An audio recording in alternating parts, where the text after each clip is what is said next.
الدنيا ليه ما بتبتسمش في وش الغلبان يا حسن؟ عشان ده طبعها يا عايشة.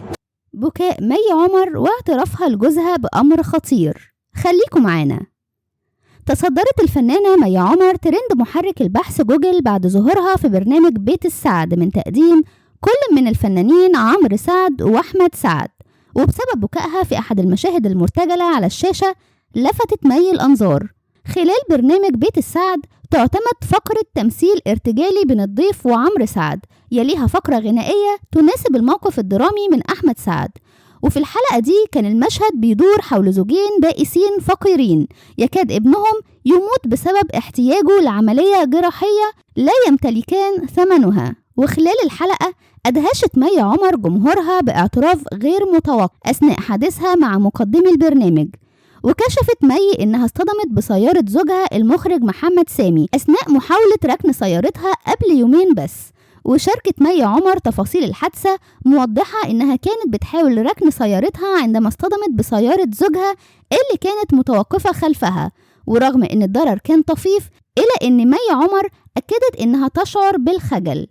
والجدير بالذكر إن دي مش الحادثة الأولى اللي تعرضت ليها مي، واعترفت مي بأنها تعرضت للعديد من الحوادث المشابهة سابقا، مشيرة إلى أنها دايما ما تصطدم بسيارات أخرى أثناء القيادة بسبب سرحانها. والجدير بالذكر أن اسم المخرج المصري محمد سامي تصدر محركات البحث خلال الساعات الماضية، ولكن المرة دي مش بسبب أعماله الناجحة، وإنما بسبب اتهام مدير مركز صيانة سيارات شهير بتعدي المخرج عليه بالضرب بسبب خدش في سيارته الفارهة.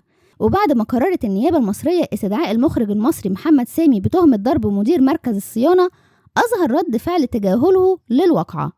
ففي أول رد فعل للمخرج المصري قام محمد سامي بنشر مقطع فيديو عبر حسابه على موقع التواصل الاجتماعي انستجرام، وده في أول ظهور ليه بعد مشاجرته مع مدير مركز الصيانة.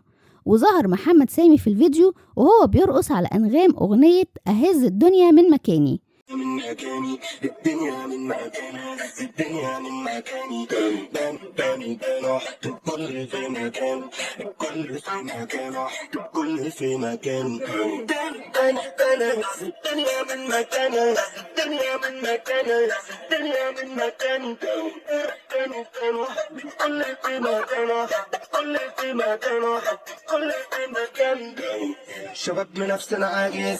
أما عن بداية الأزمة، استدعت نيابة مدينة الشيخ زايد بالجيزة المخرج محمد سامي لسماع أقواله في اتهام مدير مركز صيانة للسيارات بالتعدي عليه بالضرب وإحداث إصابات بيه، فضلا عن سبه وقصفه. بدأت الأزمة لما راح محمد سامي لأحد مراكز الصيانة بالشيخ زايد لعمل طبقة حماية لسيارته الجديدة، واللي يصل سعرها ل20 مليون جنيه من الخدوش. وترك المخرج المصري العربية عدة أيام بالمركز وسافر لمنطقة الساحل الشمالي لحين الانتهاء منها، إلا إنه فوجئ أثناء استلام السيارة بوجود خدوش بيها وبعض الأتربة والأوساخ أسفل الطبقة اللي وضعها عمال المركز على السيارة، فغضب جدا وطلب مقابلة مدير المركز، واشتد النقاش بينهم وتحول النقاش لمشادة كلامية واشتباك بالأيدي.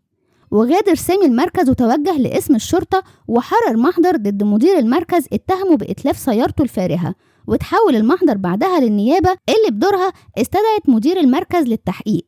وفي أقواله اتهم مدير المركز المخرج الشهير بالتعدي عليه بالضرب، وقال إن محمد سامي وجه ليه ضربة قوية بقدمه أسفل بطنه ولكمه بإيده في وجهه، مما أحدث ليه إصابة أسفل العين. وقررت نيابة الشيخ زايد استدعاء المخرج المصري محمد سامي لسماع أقواله في اتهام مدير مركز صيانة سيارات ليه بالتعدي عليه بالضرب وإحداث إصابات ليه والسب والشتم.